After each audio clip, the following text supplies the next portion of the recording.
Bismillahirrahmanirrahim. Assalamualaikum warahmatullahi wabarakatuh. Alhamdulillah ketemu lagi Ananda Ustadz yang saleh dan salihah. Kita lanjut ke pembahasan kita sebelumnya, yaitu pesawat sederhana. Kalau sebelumnya kita sudah bahas apa itu pesawat sederhana. Nah, coba perhatikan. Dari pesawat sederhana maka akan ada nama pesawat rumit. Seperti pada kedua gambar ini merupakan pesawat rumit. Tetapi kita bisa lihat hal yang paling menonjol. Jadi hal paling menonjol pada kedua alat ini adalah kedua-duanya menggunakan katrol. Apa itu katrol? Nah, kita akan bahas ke depan. Nah, jadi jenis pesawat sederhana yang selanjutnya itu adalah katrol. Katrol merupakan pesawat sederhana yang terdiri atas seperangkat roda dengan kerangka penyangga dan seutas tali melingkar mengikuti alur roda seperti pada gambar. Nah, mungkin kalau kalian teringat sumur yang sering masih di kampung ya, itu sumur-sumur di sana itu masih menggunakan yang namanya katrol.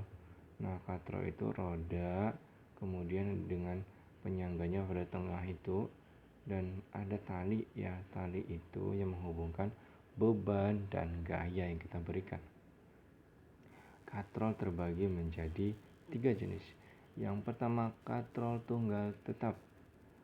Katrol tunggal tetap memiliki titik tungku pada bagian tengah itu O ya. Katrol memiliki lengan beban dan lengan gaya yang sama. Jadi lengan beban pada katrol itu titik B ke O dan titik O ke A. Nah, itu merupakan lengan gaya dan lengan bebannya. Jadi kedua lengan gaya dan lengan bebannya sama. Oleh karena keuntungan mekanik pada katrol tunggal tetap adalah 1. Loh, berarti tidak ada keuntungan mekaniknya gitu kan. Apa gunanya nih pesawat sederhana ini? Nah, pesawat sederhana pada katrol tunggal tetap ini ya berfungsi mempermudahkan kita dalam melakukan kegiatan. Seandainya tadi nimba air sumur tanpa katrol, wah kita akan sulit kita. Nah, ketika menggunakan katrol akan lebih mudah, walaupun usaha yang kita kerjakan sama seperti itu ya. Kita masuk jenis yang kedua. Jadi untuk rumus keuntungan mekanik dari katrol tunggal tetap, keuntungan mekanik W per F sama dengan OB per A sama dengan 1.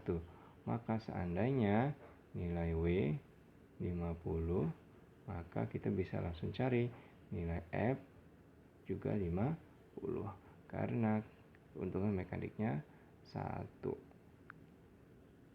Katrol tunggal bergerak. Nah, kalau tadi katrol tetap itu seperti pada sumur ya, katrol tidak berubah-ubah, tidak berpindah-pindah. Ada juga nih yang kedua, katrol tunggal tetap. Katrol dengan beban berada di pusat katrol. Nah, salah satu ujung tali terikat di ujung tali lainnya ditarik ke atas sehingga katrol ikut bergerak. Jadi karena katrol tunggal bergerak ini, salah satu bagian tali itu diikat tetap. Nah, sedangkan satu lainnya ini akan diberi gaya, ditarik ya ataupun diulur. Nah, ketika ditarik maka katrolnya ini akan naik ke atas ya.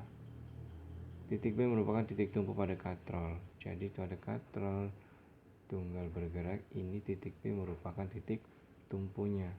Lengan beban dan lengan gaya masing-masing BO. Di lengan beban ada di B dan titik O, sedangkan lengan gayanya ada di titik B dan sampai A. Jadi perbandingannya 2 kali dong ya. Sehingga kita bisa turunkan rumusnya.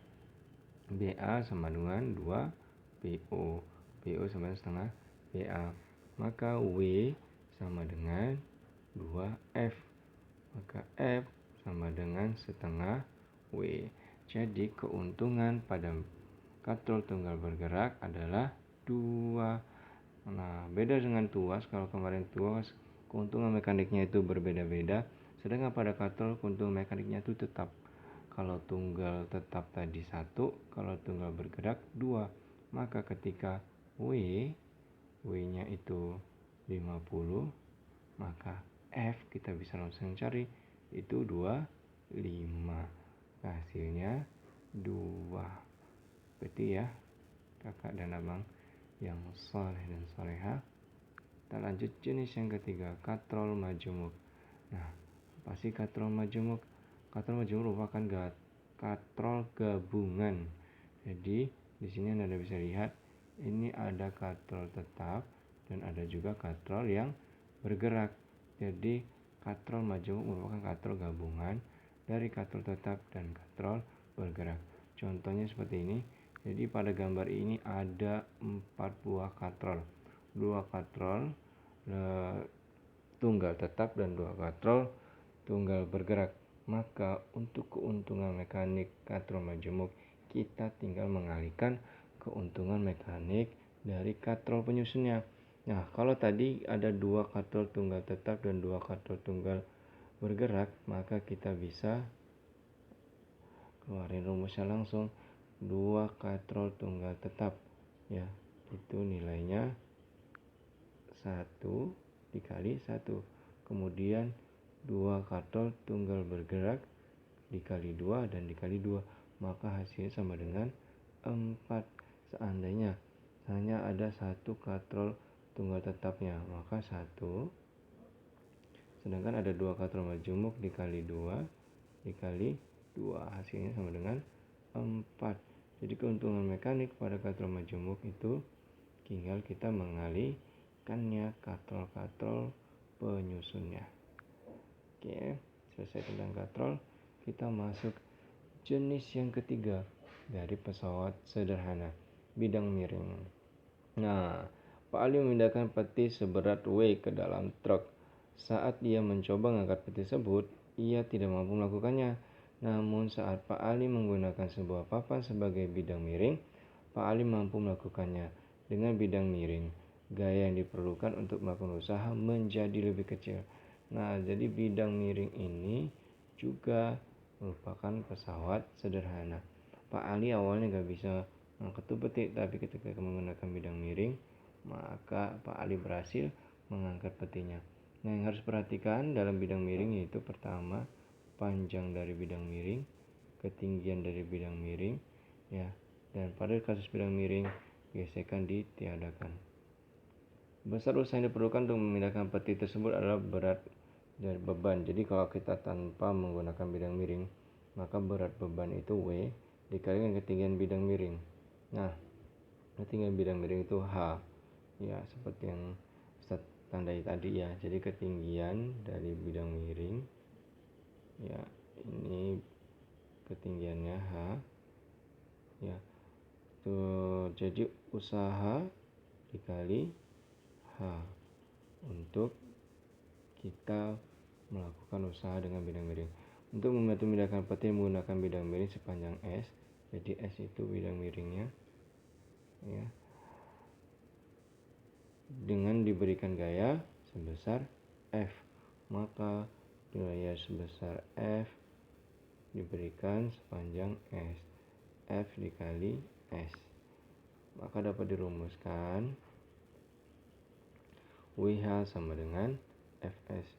Ingat, usaha dikali ketinggian sama dengan gaya dikali jarak, maka F sama dengan W dikali H per S. Kalau sebelumnya pada tuas, F sama dengan LB per LK kali W. Ya, sama ya. Nah, bedanya saja lengannya. Kalau ada tuas itu lengan kuasa dan lengan beban, sedangkan kalau pada bidang miring itu ada ketinggian dan jarak. Jika W itu usaha sama dengan massa kali gravitasi, maka F sama dengan massa dikali gravitasi dikali ketinggian per S. Dan keuntungan mekaniknya, W per F sama dengan S per H. Beda dengan katrol tadi, keuntungan mekanik pada bidang miring tergantung dari berapa ketinggian bidang miring dan berapa panjang bidang miringnya. Maka kita harus mencarinya. Nah, kita masuk ke jenis pesawat sederhana yang keempat, itu ada roda gigi atau gear. Roda gigi atau gear adalah sepasang roda bergigi dan saling bersambung yang berfungsi meneruskan gaya dan gerakan pada suatu alat atau mesin. Contohnya gigi free-wheel pada sepeda. Nah, pada sepeda ya gigi free-wheel digunakan untuk merubah ukuran roda giginya. Jadi ketika kita ke jalan dengan sepeda pada tanjakan, kita merubahnya ke kiri belakang yang lebih besar, maka kita akan merasa lebih ringan. Roda gigi yang besar menghasilkan gaya yang besar sehingga kuasa yang diperlukan kecil. Akan tetapi kecepatan putar dari roda lambat dan sebaliknya. Ketika roda kecil, gaya yang diberikan juga kecil, tetapi perputarannya menjadi besar. Ini ada beberapa contoh gear. Jadi banyak banget gear dalam kehidupan kita. Berdasarkan hal sebelumnya, gear dapat digunakan untuk menambah atau mengurangi gaya, di samping untuk mengubah arah putaran. Nah, jadi gear itu bisa mengurangi gaya, menambah, bahkan merubah arah putaran. Jadi jenis gear yang pertama itu ada gear cacing. Gear cacing adalah sebatang tangkai yang dikelilingi oleh alur. Jadi sebatang tangkai yang dikelilingi alur. Skrup ini alur, ya, batang tangkainya yang lekukannya dimasuki oleh gigi-gigi dari sebuah roda gigi. Ini roda giginya, jadi masuk ke dalam batang tangkainya. Gear cacing menghasilkan gaya yang kuat sehingga sering digunakan merangkai dawai pada alat musik. Jadi pada gitar contohnya itu digunakan gear cacing, mampu menahan dan tidak bergerak ya, sehingga dawainya tidak bergerak ketika direnggangin. Kemudian ada gear para-para. Nah, gear para-para ini terdiri atas roda bergigi yang bertaut dengan para-para. Gear ini berfungsi untuk mengubah gerakan berputar menjadi gerakan lurus. Digunakan pada sistem kemudi beberapa mobil. Nah, jadi para-para ini gerakan pemutar dari roda gear menjadi gerakan maju mundur atau gerakan samping kanan dan kiri, ya, gerakan lurus. Kemudian ada gear siku-siku. Gear siku-siku terdiri atas dua roda bergigi yang saling bertautan sehingga membentuk sudut 90 derajat dan dapat mengubah arah putaran atau rotasi. Nah, ini contoh dari gear siku-siku. Jadi gear siku-siku ini merubah arah dan putaran rotasi. Kemudian yang terakhir ada gear rantai dan freewheel. Nah, gear rantai freewheel itu terus pada sepeda. Gear ini bedanya kalau tadi pada berhubungan gigi roda giginya, sedangkan pada freewheel sepeda ini tidak berhubungan, tapi dihubungkan dengan sebuah rantai. Nah, gigi freewheel ini digunakan untuk mengurangi atau menambah besar roda belakang sehingga tenaga yang kita butuhkan semakin kecil dan juga semakin besar tergantung dengan kebutuhannya. Nah, itu tadi jenis-jenis dari pesawat sederhana yang kita pelajari hari ini. Jadi semoga Anda semua dapat paham dengan mudah.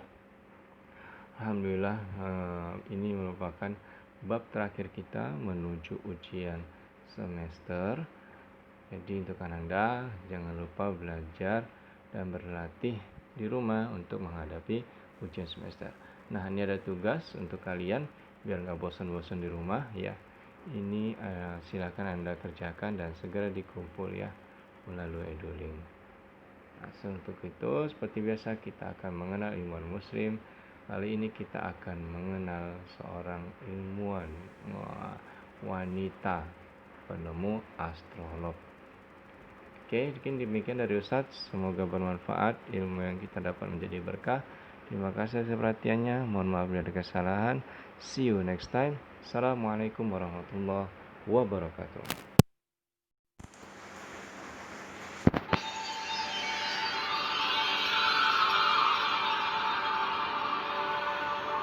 Who's she? That's Maryam al-Astrolabi, one of the many brilliant women of her time. She made sophisticated astrolabes. Astrolabes. They share the sky and the stars on a small flat plate you can hold in your hand. Think of them as ancient calculating or timekeeping devices. Today you have your watch, your compass, satellite navigation, helping people and explorers travel the world. Science at its brilliant best. And all these things were developed during the Golden Ages. And that's just the tip of the iceberg. There were thousands of other inventions covering all areas of life, and in the years that followed, their influence spread across the whole of medieval Europe. So you see, it wasn't so dark after all.